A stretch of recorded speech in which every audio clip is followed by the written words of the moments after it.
Equivalence classes तक हो चुका था, है ना? तो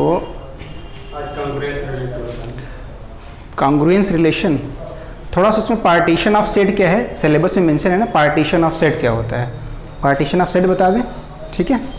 तो उसी के जो मतलब कल लेक्चर स्टार्ट किया गया था ना, इक्विवेलेंस क्लासेस क्या होती है वो सिखाया गया था निकालना, कि कैसे इक्विवेलेंस क्लास निकालते हैं किसी की, ठीक?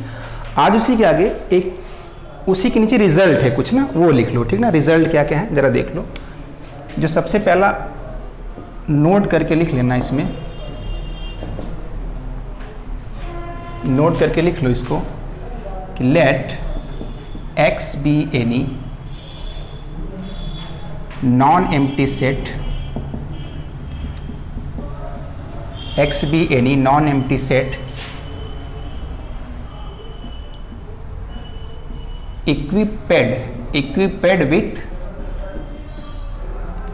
equipped with an equivalence relation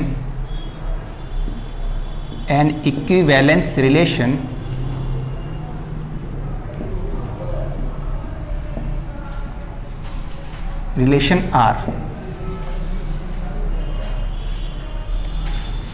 then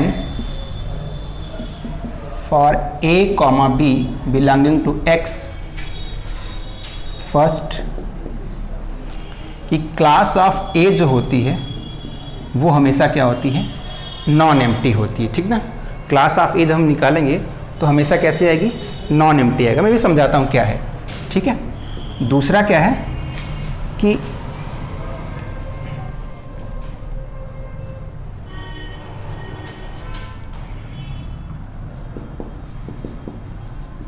either class of A intersection class of B, ये क्या होगा, फाई होगा, और class of A is equals to class of B, ठीक है?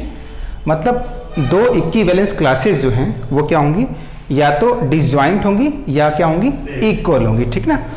और तीसरा जो है कि जितनी भी इक्विवेलेंस क्लासेस होती हैं, है ना, जितनी भी इक्विवेलेंस क्लासेस होती हैं अगर उनका यूनियन कर दिया जाए तो x जो होगा वो क्या होगा, union of i is equals to, मतलब 1 से लेकर के n तक, मान लो n एलिमेंट हैं x में, सपोज करो कि n एलिमेंट x में होते, तो जो भी वो क्लासेस होती ना, सारी की सारी क्लासेस ऑफ ai कर लेते हैं, उन्हीं को यूनियन अगर कर देंगे तो पूरा पूरा सेट क्या मिल जाता है, वही x मिल जाता है, ठीक ना? इसी से रिलेटेड जो कॉन्सेप्ट एक आता है पार्टीशन ऑफ सेट का, ठीक ना? तो अब हम लोग थोड़ा समझते हैं कि पार्टीशन ऑफ सेट क्या होता है। जैसे इसको समझने के लिए जो कल क्लास हुई थी ना, कल वाले क्लास में आप लोगों को डिस्कस किया गया था कि अगर आप देखें तो क्लास ऑफ ए क्या निकाला गया था, क्लास ऑफ ए जो सेट निकल के आ रहा था वो a और b आ रहा था, और क्लास ऑफ b जो निकला था वो भी a और b निकला था, क्लास ऑफ c जो हमने निकाला था वो c आ रहा था, ठीक ना? और मेरा सेट क्या था, जो x है, x is equals to a था, a में क्या था, a कमा b कमा c एलिमेंट थे, ठीक है? तो जब आप इनकी क्लास आप देख रहे हैं, या तो ये क्या बताओ, डिसजॉइंट है, या तो क्या है, इक्वल है। जैसे class of A class of B के क्या है, इक्वल है, class of B class of C के क्या है, अगर इक्वल नहीं है तो एकदम से डिसजॉइंट है। ऐसा नहीं कि एक एलिमेंट कॉमन हो जाएगा या दो एलिमेंट कॉमन हो जाएंगे, तो ऐसा होता नहीं है, ठीक ना? और तीसरी बात आप देख सकते हो कि जब उनका यूनियन कर दिया जाए, class of B union class of A union class of C कर दिया जाए, तो पूरा पूरा सेट क्या बन जा रहा है, एक्स बन जाता है, ठीक है? तो ये सारी बातें कल वाले एग्जाम्पल के थ्रू ही निकल के आ रही हैं, ठीक है? तो अगर कल वाला वीडियो नहीं देखा होगा तो उसको भी वीडियो देख लेना, ठीक है, क्या है वहाँ पे, तो समझ में आएगा कि ये क्या बातें चल रही हैं, ठीक है? तो अब हेडिंग लगाओ पार्टीशन ऑफ ए सेट, ठीक ना? पार्टीशन ऑफ ए सेट क्या होता है उसको समझ लेते हैं, ठीक है? Partition of A set, partition of A set करने के बाद थोड़ा सा करवा देते हैं उसको, जो नंबर थ्योरी का कुछ कॉन्सेप्ट होते हैं उनकी चर्चा करते हुए। हालांकि मैंने एक बार तुम लोग जब पढ़ रहे थे तो वहाँ पे मैंने चर्चा की थी, हाँ मैंने वो चर्चा की थी, मुझे पता है, ठीक है? लेकिन फिर भी पार्टीशन की चर्चा नहीं किए थे ना, तो चलो तो यहाँ कर देते हैं पार्टीशन ऑफ सेट क्या होता है, ठीक ना, क्योंकि सिलेबस में वो मेंशन है पार्टीशन ऑफ सेट के बारे में मेंशन है, तो डेफिनेशन पूछ ले कभी तो पार्टीशन ऑफ सेट क्या होता है तो उसको भी समझ लेते हैं, ठीक है।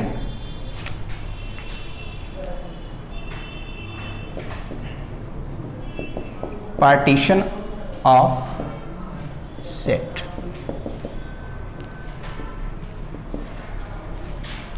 let capital B any non empty set, ठीक है, कैपिटल ए क्या है, एक नॉन एम्प्टी सेट है, and A1, A2, AN are subsets of set A, ठीक है। A1, A2, AN क्या है बताओ, कैपिटल ए जो सेट है इसके क्या है, सबसेट है, ठीक है। तो then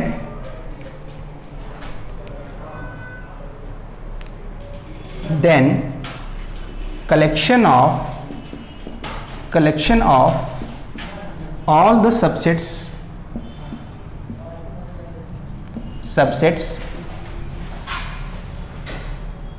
of A define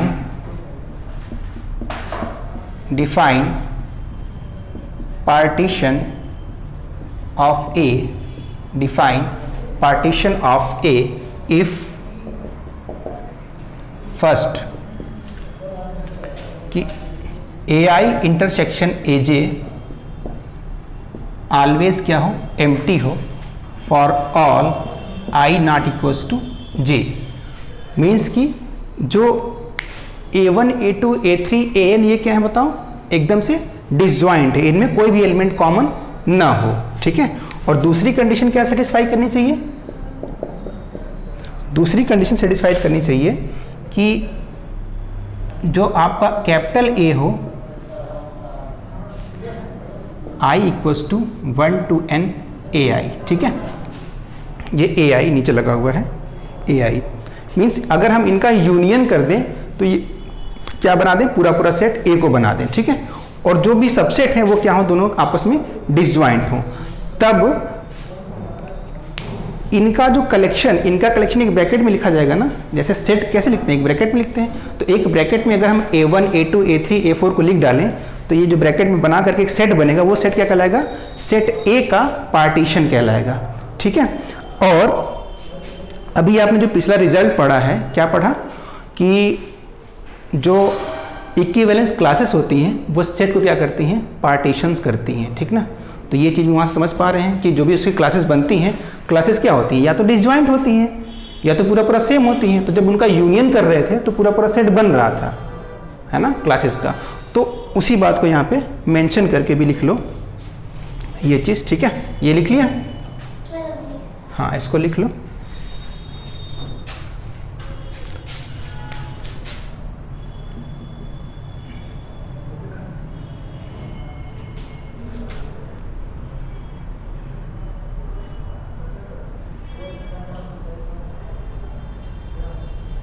Let X be any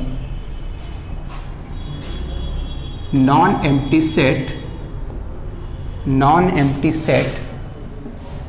then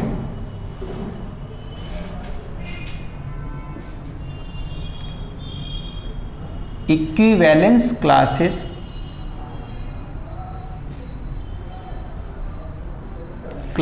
of X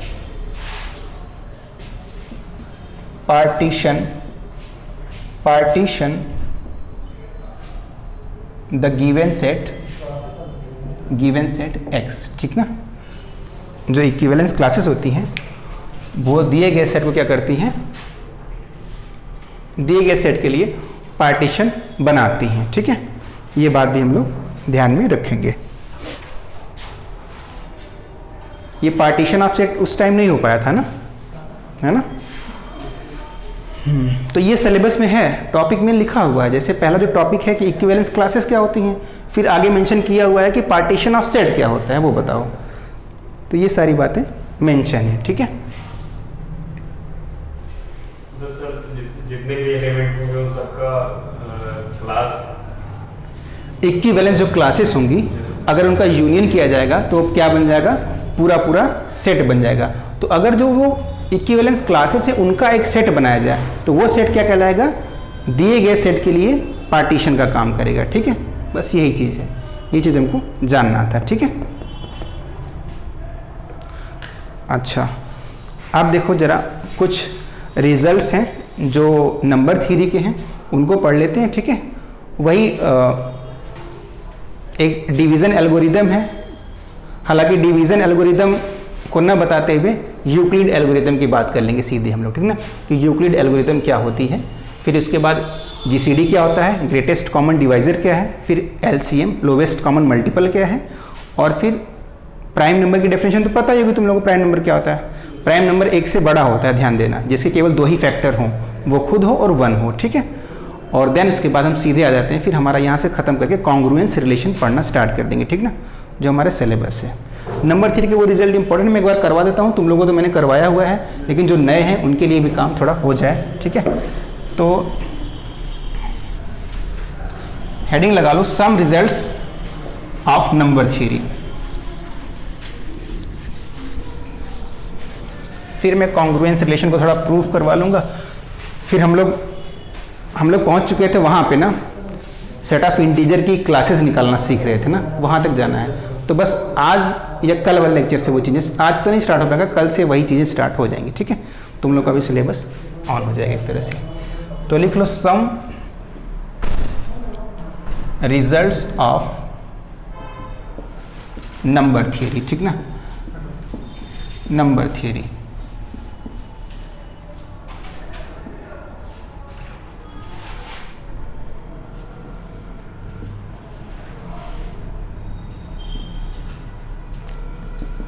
तो पहला जो है रिजल्ट उसी को लिख लो, यूक्लिड एल्गोरिदम। यूक्लिड एल्गोरिदम, इसमें लिखो let A be any positive integer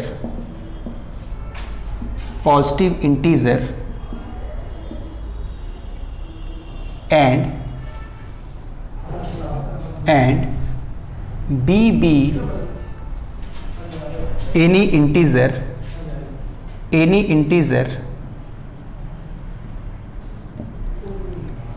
then there exists unique integer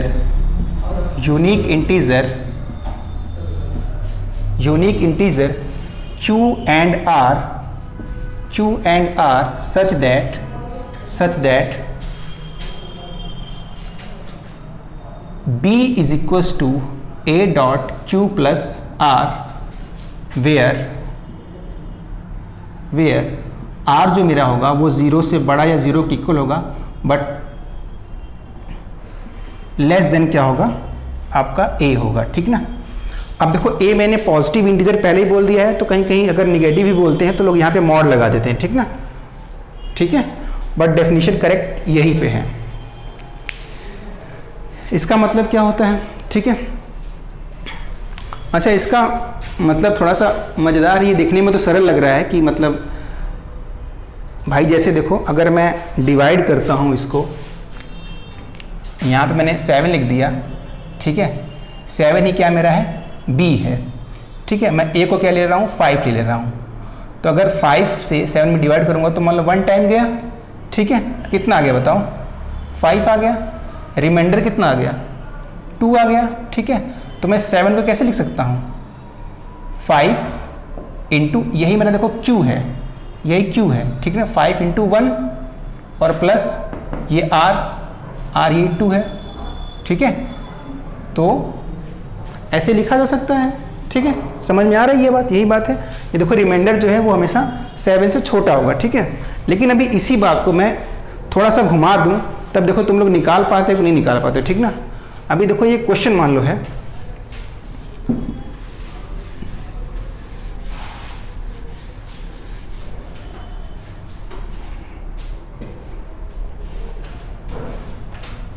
देखो अगर मान लो क्वेश्चन ऐसे आ गया, मैं ये बस इस एल्गोरिदम को समझने के लिए लिख रहा हूँ, ठीक ना। टीजीटी पीएचडी कैसे एग्जाम में ऐसे क्वेश्चन भी कभी कभी टपक जाते हैं, समझना ज़रा। कि मान लो कि यहाँ पे लिखा है, चलो 5 से डिवाइड कर लेते हैं, -17 है, ठीक है ना, यहाँ से लिखा हुआ है। तो पूछा है कि व्हाट इज आर, ठीक है, व्हाट इज आर, है ना। पहला ही ऑप्शन दे दिया उसने -2, दूसरा 2 दे दिया, तीसरा 3 दे दिया, है ना, और चौथा -3 दे दिया। अब बताओ आर क्या होगा? 3 सी आर। समझ रहे हो? आर क्या आएगा इसके लिए? 3 आएगा, ठीक है, पक्का। देखो बहुत सारे बच्चे क्या गलती करते हैं, जब ये डिवीज़न देते हैं, ठीक है, -17 को डिवाइड किया किससे? 5 से, तो वो लेकर चले गए कितने बार? 3 टाइम, 15 कर दिया, और फिर यहाँ पे क्या आ गया आंसर? -2। आंसर में कुछ लिख देते हैं ऐसे -2, मतलब ये एकदम टोटली रॉन्ग है बेसिकली ये, है ना। ऐसा नहीं है। आप लोगों को जो पढ़ाया गया होगा, जब डिवीज़न ही पढ़ाया गया होगा, तब भी ये बात कही गई होगी ना कि इसके नीचे जो संख्या आती है वो क्या आती है? ऊपर वाली संख्या से छोटी आती है। अब बताओ -17 है और 15 है, कौन बड़ा है? 15 बहुत बड़ा है ना, तो -17 तो छोटा है, तो हमें नीचे क्या लाना चाहिए था? -17 से छोटा कोई लाना चाहिए था, -20। हाँ, बात समझ रहे हो तुम लोग। तो -4 बार ये जाएगा, ठीक है, -4 बार ये जाएगा। अब यहाँ -20 लिखोगे, कई बार लोग -3 बार लेकर चले जाते हैं, तो वो भी गलत है। -15 भी तो फिर बड़ा ही हुआ ना, तो ये ध्यान देना, ठीक है। तो -4 टाइम जाएगा। अब जब घटाओगे तो क्या मिलेगा? घटाने के बाद जो साइन होती है वो क्या होती है? चेंज की जाती है ना, तो यहाँ पे प्लस आ जाएगा। अब +20 -17 कितना आएगा? +3 आ गया, ठीक ना। तो यही आर की वैल्यू है। तो आर की वैल्यू देखो हमेशा 5 से छोटी आएगी, ठीक ना, ए से छोटी आएगी, ठीक है। ये एल्गोरिदम थोड़ा सा दिमाग में रखना, ठीक है। इसमें कई सारे क्वेश्चन ऐसे घुमा के बन जाते हैं। तो आगे हम बढ़ते हैं। जीसीडी लिखो, हेडिंग लगा लो, जीसीडी ग्रेटेस्ट कॉमन डिवाइजर, ठीक है, greatest common divisor.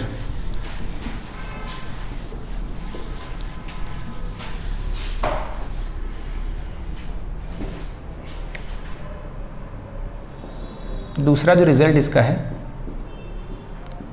Greatest common divisor. तो ग्रेटेस्ट कॉमन डिवाइजर की जो डेफिनेशन क्या होती है, जो आप लोग निकालते थे ना हाईएस्ट कॉमन फैक्टर बचपन में, मतलब क्लासेस में निकाला होगा 6-7 में, वही चीज़ ये भी है, ठीक है। थोड़ा सा इसकी डेफिनेशन अलग से लिख दी जाती है, इसलिए लगता है कुछ अलग, लेकिन अलग कुछ है नहीं, ठीक है। Late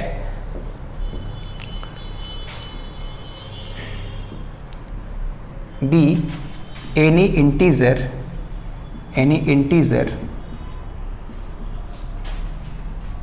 and B, C belonging to Z, है ना। ब्रैकेट में लिख देना, बोथ B एंड C जो है 0 नहीं होने चाहिए, है ना। 0 हो गया तो फिर मतलब ही नहीं बन जाता है। Both B = C not equals to 0, ये दोनों ही 0 नहीं होंगे, ठीक ना। Let D be any positive integer and B और C भी इंटीजर से ही आ रहे हैं, लेकिन दोनों कैसे हैं? नॉन जीरो इंटीजर्स हैं। देन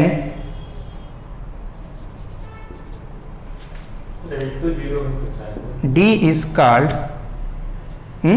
एक तो जीरो हो सकता है, ये भी बात तुम सही कह रहे हो, देख लेते हैं, ठीक ना, देख लेते हैं। हाँ सही कह रहे हो, एक अगर नॉन जीरो रहेगा तभी तो काम चल जाएगा, एक जीरो कर भी लिया तभी कोई दिक्कत नहीं होगी, ठीक है। तो चलो एटलीस्ट लिख दें क्या फिर उसमें? एटलीस्ट अच्छा ठीक है, चलो एटलीस्ट लिख लो, at least one of them is non zero, ठीक ना। ये भी बात सही है कि अगर एक जीरो हो गया तब भी कोई दिक्कत नहीं है, ठीक है। तो then D is called GCD greatest common divisor of A मतलब B and C B and C if first कि डी जो है डिवाइड करता हो बी को भी और डी डिवाइड कर रहा हूँ सी को भी, और दूसरा अगर मान लो कोई अलग से नंबर आ गया है ना, सपोज करो कोई अलग से नंबर आ गया, हाँ डी डैश ही कर लो, वो डिवाइड कर रहा हो बी को और डी डैश डिवाइड कर रहा हो सी को, ठीक है। तो ऐसा होना चाहिए, ये दोनों बातें मिल के ये इम्प्लाई कर दें, है ना, दिस इम्प्लाइज दैट कि डी डैश डिवाइड कर रहा हो किसको, डी को, मतलब डी डैश भी इनका डिवाइज़र है और डी भी इनका डिवाइज़र है, लेकिन जो डी के अलावा जो भी डिवाइज़र होगा वो डी से छोटा होगा, मतलब वो डी को डिवाइड करा मतलब डी से क्या होगा, छोटा होगा, मतलब डी अपने आप में सबसे बड़ा डिवाइज़र है दोनों संख्याओं का, ठीक है। और इसको सिंपली देखो ऐसे लिखा जाता है, नोटेशन क्या है, GCD ऑफ, ऐसे लिखते हैं ना, हाँ मतलब यहाँ पे बी सी लिया गया है तो B comma C is equals to D हो जाएगा, या सिंपली भी ऐसे लिख देते हैं, अगर B comma C is equals to D लिखा हुआ है तो मतलब समझ जाओगे कि ये क्या है, स्मॉल ब्रैकेट लगा हुआ है तो इसका मतलब है कि इसका ग्रेटेस्ट कॉमन डिवाइजर 1 है, ठीक है। और जस्ट अगर हम हाँ उसमें देखो अभी लीस्ट कॉमन मल्टीपल में दोनों को नॉन जीरो करना पड़ेगा, ठीक है।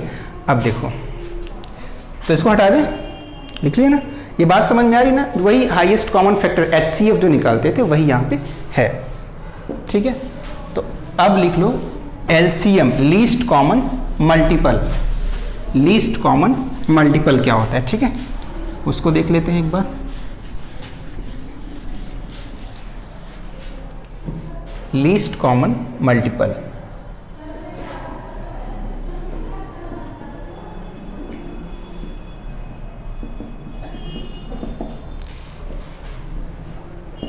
लाइट नहीं है आज, गर्मी बहुत ज़्यादा हो रही, कम से कम एक झांस्ट चलता रहता।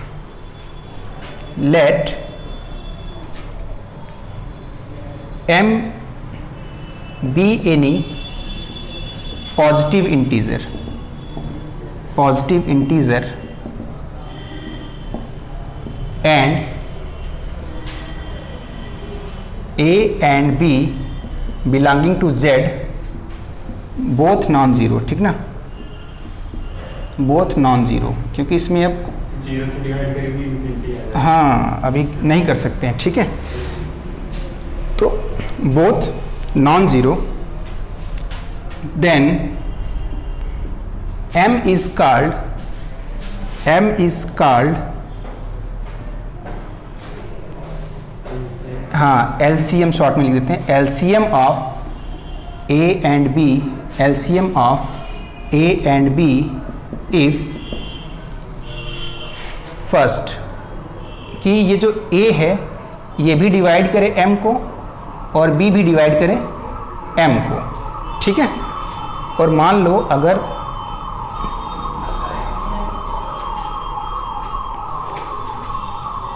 A डिवाइड कर रहा हो किसी दूसरे नंबर को, है ना, उसको भी दोनों डिवाइड कर रहे हैं, मतलब A भी डिवाइड कर रहा है M को और B भी डिवाइड कर रहा है M को, और साथ ही साथ अगर मान लो कोई एक ऐसा नंबर ले लें, ठीक है, M डैश जैसे ले लिया, ठीक है, तो यहाँ पे एक चीज़ लिख लो कि M डैश जो होगा, है ना, वो भी पॉजिटिव होगा, ऐसा नहीं हो कि नेगेटिव नंबर भी कोई हो सकता है फिर, या ज़ीरो भी हो सकता है, क्योंकि ज़ीरो को तो कोई भी संख्या डिवाइड कर दे, है ना। तो M डैश को जो लेना है वो भी पॉजिटिव ही लेना है, अगर ऐसा कुछ हो रहा हो, है ना, तो ये दोनों बातें मिलके क्या इंप्लाई कर दें, M डिवाइड करेंगे M डैश को, हाँ ये दोनों बातें ये इंप्लाई कर दें कि M डिवाइड्स M डैश, है ना, और बड़ा होगा, हाँ M डैश बड़ा हो सकता है, बड़ा मल्टीपल हो सकता है, लेकिन ये सबसे छोटा मल्टीपल होता है M, है ना, लीस्ट कॉमन मल्टीपल उसको कहा गया है, ठीक है। तब हम क्या बोलेंगे, M को A और B का लोवेस्ट कॉमन मल्टीपल बोलेंगे, ठीक है। इतनी बातें क्लियर हो गई हैं, है ना, समझ में यही आ रहा है, ये तो बेसिक चल रहा है, ठीक है। अब हम थोड़ा सा प्राइम नंबर की डेफिनेशन नहीं लिखते हैं, सीधा लिखते हैं क्या, कॉन्ग्रुएंस रिलेशन, ठीक है। कॉन्ग्रुएंस रिलेशन क्या होता है उसकी आज कम से कम डेफिनेशन देख लेते हैं क्या है, फिर कल प्रूफ करेंगे कि कॉन्ग्रुएंस रिलेशन क्या होता है। एक इक्विवेलेंस रिलेशन होता है और कॉन्ग्रुएंस रिलेशन डिफाइन किस पे होता है, सेट ऑफ इंटीजर्स पे डिफाइन होता है, ठीक ना। तो फिर हमको अलग अलग जो कॉन्ग्रुएंसेस हैं, है ना, मॉडुलो जो m लगता है वो चेंज कर हम अलग अलग उसके इक्विवेलेंस क्लासेस निकालने का प्रयास करेंगे, ठीक ना। वो कल के लेक्चर में होगा। अभी समझ लेते हैं क्या होता है कॉन्ग्रुएंस रिलेशन, क्या होता है।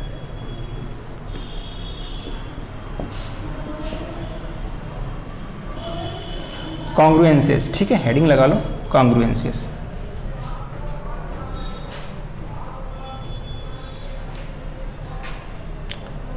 Late a, b, m belonging to z, z क्या है, set of integers, where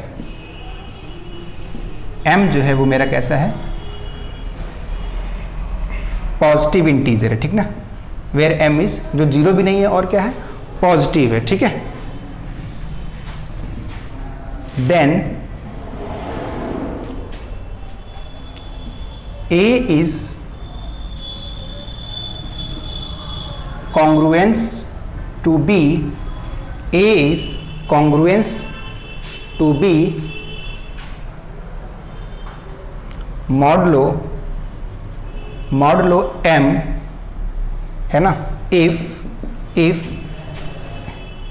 m divide करता हूँ किसको, a माइनस b को, m divides a minus b, है ना। सिंबॉलिकली हम कैसे लिखते हैं, symbolically we write a congruence to b modulo n, ठीक है। यहाँ पे m है तो m, सिंबॉलिकली हम ऐसे इसको लिखते हैं कि a कॉन्ग्रुएंट है b के मॉडुलो m, ठीक है।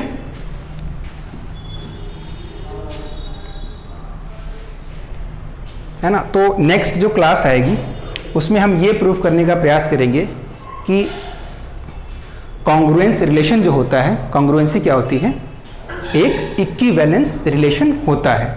और जैसे ही हम ये प्रूफ कर लेंगे इक्विवेलेंस रिलेशन होता है तो फिर इक्विवेलेंस क्लासेस निकालना स्टार्ट कर देंगे, ठीक है।